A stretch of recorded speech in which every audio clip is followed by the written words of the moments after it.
নমস্কার বন্ধুরা, আজকে পুর ভরা কুমড়ো পাতার মুচমুচে বড়া রেসিপি আপনাদের সঙ্গে শেয়ার করব। কুমড়ো পাতার বড়া আপনারা নানানভাবে তৈরি করে থাকেন, তবে এভাবে পুর ভরে একবার তৈরি করে দেখবেন। এটা যেমন হবে মুখরোচক আর তেমনই হবে মুচমুচে। একবার খেলে কিন্তু বারবার এভাবেই খেতে ইচ্ছে করবে। এটা আপনারা ডাল ভাতের সঙ্গেও খেতে পারেন কিংবা শুধু শুধুও খেতে পারবেন। তো চলুন বন্ধুরা, আজকের রেসিপিটি শুরু করা যাক। পুর ভরা মুচমুচে কুমড়ো পাতার এই বড়াগুলো বানাতে আমাদের সবার প্রথমে ডাল আর চাল এখানে ভিজিয়ে রাখতে হবে। তো এখানে আমি 1 কাপ মুসুর ডাল আর 1 কাপ আতপ চাল 4 থেকে 5 ঘন্টা আগে ভিজিয়ে রেখেছিলাম। 4 থেকে 5 ঘন্টা পর চাল আর ডালটা কিন্তু খুব ভালোভাবে এখানে ভিজে নরম হয়ে গেছে। এবার একটা ব্লেন্ডারের মধ্যে নিয়ে আমাদের এটাকে একটা মিহি পেস্ট তৈরি করে নিতে হবে। আর এর মধ্যে আমি 1/2 কাপ মতো জল যোগ করে দিচ্ছি। আর জলটা কিন্তু প্রথমে এখানে অল্প দিয়েই এভাবে বেটে নিতে হবে। তো পেস্টটা আমি বানিয়ে নিয়েছি একটা বাটিতে, এটাকে ঢেলে নিচ্ছি। আর এর মধ্যে এবার কিছু মশলা আমরা যোগ করে নেব। এখানে আমি স্বাদ মতো লবণ দিয়ে দিচ্ছি, 1/2 চামচ মতো লবণ এখানে যোগ করে দিচ্ছি। আর দিচ্ছি খুব সামান্য পরিমাণ হলুদ গুঁড়ো, আর দিচ্ছি এখানে 1/2 চামচ মতো কালো জিরে। এবার যোগ করে দিচ্ছি 1/2 চামচ মতো ঝাল লঙ্কার গুঁড়ো। তবে ঝাল লঙ্কার গুঁড়োটা আপনারা যে যেমন খাবেন তেমন এখানে যোগ করে নেবেন।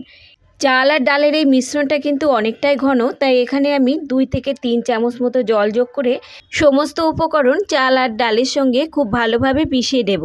তবে বন্ধুরা, আপনারা কিন্তু জলটা খুব বেশি এখানে দেবেন না প্রথমে, তাহলে ব্যাটারটা পাতলা হয়ে গেলে বড়াগুলো বানাতে অসুবিধে হবে। তো ব্যাটারটা এমন হবে, খুব বেশি কিন্তু পাতলা হবে না, আবার খুব বেশি কিন্তু ঘন হবে না। তো ব্যাটারটা আমি দেখিয়ে দিচ্ছি, ঠিক এইরকম কিন্তু ঘনত্ব রাখতে হবে।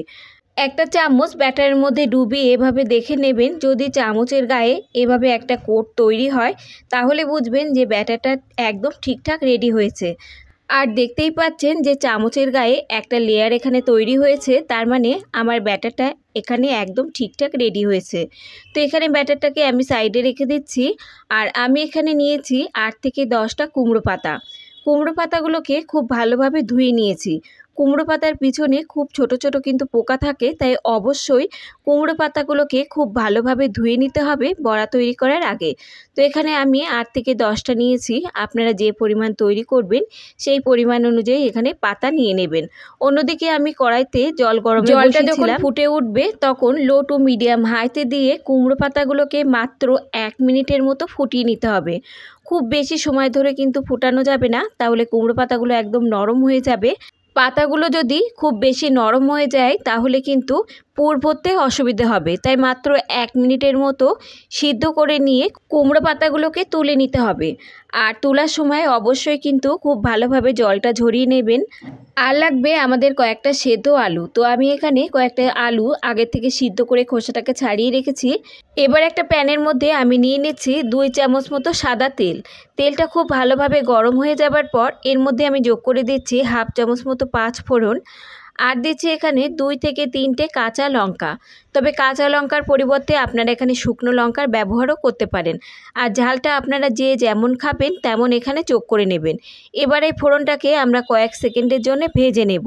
10 থেকে 15 সেকেন্ডের মতো ভেজে নেবার পর এর মধ্যে যোগ করে দেব 1 মুঠো চীনা বাদাম। এই চীনা বাদামটাকেও আমাদের একটু মুচমুচে করে ভেজে নিতে হবে। আর বড়া ভাজার পর এই চীনা বাদাম যখন মুখে পড়বে তখন এই বড়াগুলো খেতে কিন্তু বেশ ভালো লাগবে। তো এখানে আমি আরও 5 থেকে 10 সেকেন্ডের মতো এই বাদামগুলোকে ভেজে নিয়েছি। ভেজে নেবার পর এবার যে আলুগুলোকে আমরা সিদ্ধ করে রেখেছিলাম সেই আলুগুলোকে আমি এভাবে হাত দিয়ে একটু ভেঙে দিচ্ছি।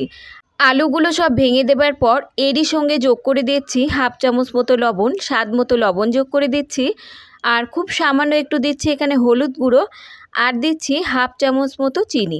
তবে চিনি আপনাদের পছন্দ না হলে এটাকে আপনারা স্কিপও করতে পারেন। এবার এই আলুটাকে আমাদের 5 থেকে 7 মিনিটের মতো সময় ধরে খুব ভালোভাবে কষিয়ে নিতে হবে। আর এখানে আমি ছোট আলু বলে 10 থেকে 12টা আলু ব্যবহার করেছি। আপনারা যদি বড় সাইজের আলু নেন সেক্ষেত্রে 2টো আলু নিলেই যথেষ্ট। প্রায় এখানে 7 থেকে 8 মিনিটের মতো সময় ধরে আলুটাকে আমি কষিয়ে নিয়েছি। আলুটা কষিয়ে নেবার পর এবার এর মধ্যে আমি যোগ করে দিচ্ছি 1 চামচ মতো কাসুরি মেথি। তবে আপনারা চাইলে এখানে ভাজা জিরে আর ধনের গুঁড়ো ব্যবহার করতে পারেন। তবে আমি এখানে ভাজা মশলার ব্যবহার করছি না, 1 চামচ মতো কাসুরি মেথি দিয়ে দিচ্ছি। কাসুরি মেথি দেওয়ার ফলে কিন্তু আর কোনো মশলারই দরকার হবে না, শুধুমাত্র এই 1 চামচ কাসুরি মেথি যোগ করলেই দেখবেন এই পুরটার স্বাদ দ্বিগুণ বেড়ে যাবে। তো পুরটা কিন্তু এখানে আমার একদমই রেডি কাসুরি মেথি দিয়ে। আর খুব বেশি সময় কিন্তু এটাকে আর কষানো যাবে না, মাত্র 1 মিনিটের মতো আমি কষিয়ে নিয়েছি। এবার ফ্লেমটাকে অফ করে দিয়ে আমি এই পুরটাকে অন্য একটা পাত্রে নামিয়ে নিচ্ছি। আর পুরটাকে আমাদের কিন্তু পুরোপুরি এখানে ঠান্ডা করে নিতে হবে। তো 5 থেকে 6 মিনিটের মতো এটাকে আমি ছেড়ে দিচ্ছি। ফিরে আসছি আমি 5 থেকে 6 মিনিট পর। আর যে কুমড়ো পাতাগুলো আমি জল থেকে তুলে রেখেছিলাম সেগুলোকে আমি প্লেটে এভাবে পাতিয়ে রেখে দিয়েছি। তো এবার এই কুমড়ো পাতা থেকে একটা একটা করে পাতা নিয়ে পুরটাকে ভরে নিয়ে আমাদের বড়া শেপে বানিয়ে নিতে হবে। অন্য একটা থালায় আমি নিয়ে নিচ্ছি একটা পাতা। পাতাটাকে প্রথমে এভাবে উল্টো পিঠ করে পাতিয়ে নেবেন। পাতাটাকে পাতিয়ে নেবার পর এবার এই পাতার মাঝ বরাবর 1 থেকে 1.5 চামচ পুর এভাবে দিতে হবে। আর পুরটা দেবার পর হাত দিয়ে এভাবে একটু সেট করে দেবেন। তো আমি এখানে চৌকোভাবে এই পুরটাকে সেট করে নিয়েছি। পুরটাকে সেট করে নেবার পর এবার এক পাশের পাতা এভাবে ফোল্ড করে নিতে হবে। প্রথমে এক পাশ দিয়ে অপর পাশও এভাবে ফোল্ড করে নিতে হবে। ফোল্ড করে নিয়ে পাতার উপর দিক থেকে এভাবে রোল আকারে বানিয়ে নিতে হবে। তো দেখুন এখানে আমি একটা বানিয়ে নিয়েছি। তো আমি এখানে আপনাদের সুবিধার্থে আরও একটা বানিয়ে দেখাচ্ছি।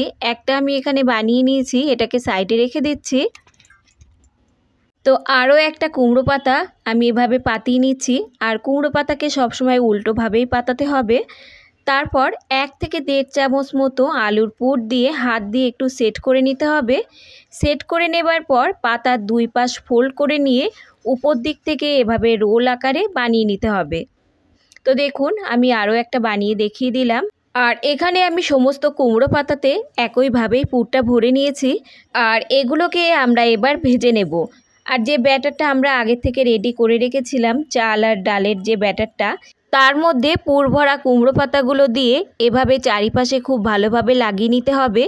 এতে করে এই বড়াগুলো তৈরি হবে বেশ মুচমুচে আর খাস্তা। তো দেখুন খুব ভালোভাবে আমি লাগিয়ে নিয়েছি চারিপাশে। এবার অন্যদিকে আমি তেল গরমে বসিয়েছিলাম। তেলটাকে খুব ভালোভাবে গরম করে নিয়ে লো টু মিডিয়াম হাইতে দিয়ে এবার এগুলোকে ভেজে নেব। আর এগুলো ভাজতে কিন্তু একটু সময় বেশি লাগবে, 10 থেকে 12 মিনিটের মতো সময় লাগবে। এগুলো কিন্তু খুব বেশি তাড়াহুড়ো করে ভাজা যাবে না, তাহলে কিন্তু ভিতরটা কাঁচা থেকে যাবে আর উপরে খুব তাড়াতাড়ি রং চলে আসবে আর মুচমুচে হবে না। তো এখানে আমি প্রায় 2 থেকে 3 মিনিট পর এগুলোকে উল্টে দিচ্ছি।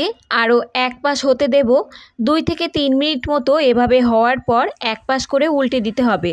আর যখন দেখবেন খুব সুন্দর একটা লাল রং ধরে গেছে তখন এগুলোকে তুলে নিতে হবে। বন্ধুরা আপনারা তো কুমড়ো পাতার বড়া অনেকভাবেই তৈরি করে থাকেন। তো একবার এভাবে পুর ভরা কুমড়ো পাতার এই বড়াগুলো খেয়ে দেখবেন, এতটাই টেস্টি হবে যে একবার এভাবে তৈরি করলে কিন্তু বারবার এভাবেই বানিয়ে খেতে ইচ্ছে করবে।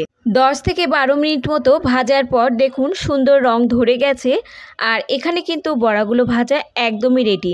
তো এবার আমি ফ্লেমটাকে অফ করে দিয়ে এগুলোকে তুলে নিচ্ছি। তুলে নিয়ে সার্ভ করে নেব। দারুণ টেস্টি পুর ভরা কুমড়ো পাতার মুচমুচে বড়া কিন্তু আমাদের একদমই রেডি। আর এই বড়াগুলোর আওয়াজ শুনে আপনারা নিশ্চয়ই বুঝতে পারছেন যে এই বড়াগুলো কতটা মুচমুচে হয়েছে। তো বন্ধুরা একবার বাড়িতে এভাবে বানিয়ে দেখবেন, গরম গরম ডাল ভাতের সঙ্গে পুর ভরা মুচমুচে কুমড়ো পাতার এই বড়া থাকলে আর কিন্তু কিছুই লাগবে না।